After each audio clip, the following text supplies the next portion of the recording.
What's good, y'all, man? So today, man, we're going to be talking about DJ Lagway, man, being one of the highest graded passers on the deep ball. As you guys can see, passing grade on 20-plus yard throws leads all FBS quarterbacks with a 99.4 grade right here, man.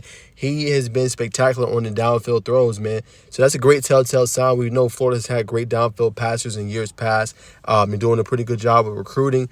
It's going to come down to with DJ, exceptional passers, but improving in a short and intermediate game.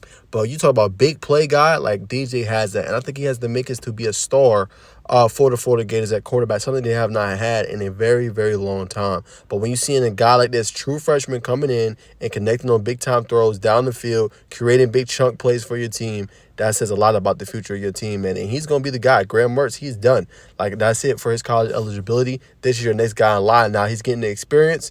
You know, he's only, like I said, a true freshman. Next year, he'll be a sophomore, and he'll get to continue to build off of what he's built this season. And it's a good telltale sign. Now, they've gotten beat, in some games pretty ugly, right? Texas and several others, but they beat LSU, man, pretty much ending their chances of anything as far as a college football playoff last week. A big-time win for them, upsetting LSU. So you like what you're seeing from this kid. We're going to break down some things, though. All right, so as you guys can see right here, right, these is his last couple of games. So one thing that's concerning for me right here is the completion percentage, right?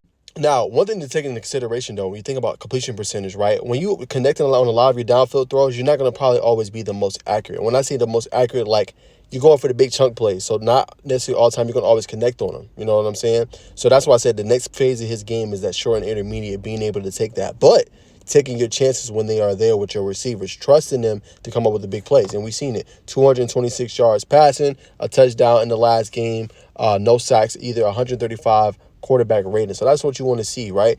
Other games, right? 7 for 14, 259 yards. Look at that chunk right there. Only 7 completions, but getting 259 yards passing, and had an interception in that one. So it's just like we're seeing the chunk plays. That's great.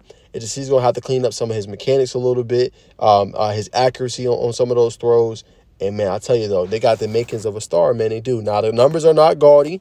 12,977 yards, 7 touchdowns, 5 interceptions, right? So, like I said, when you look at him and evaluate him, you're going to have to improve the completion percentage. That's numero uno. 2, you got to improve the turnovers. There's too many turnovers for touchdowns, right?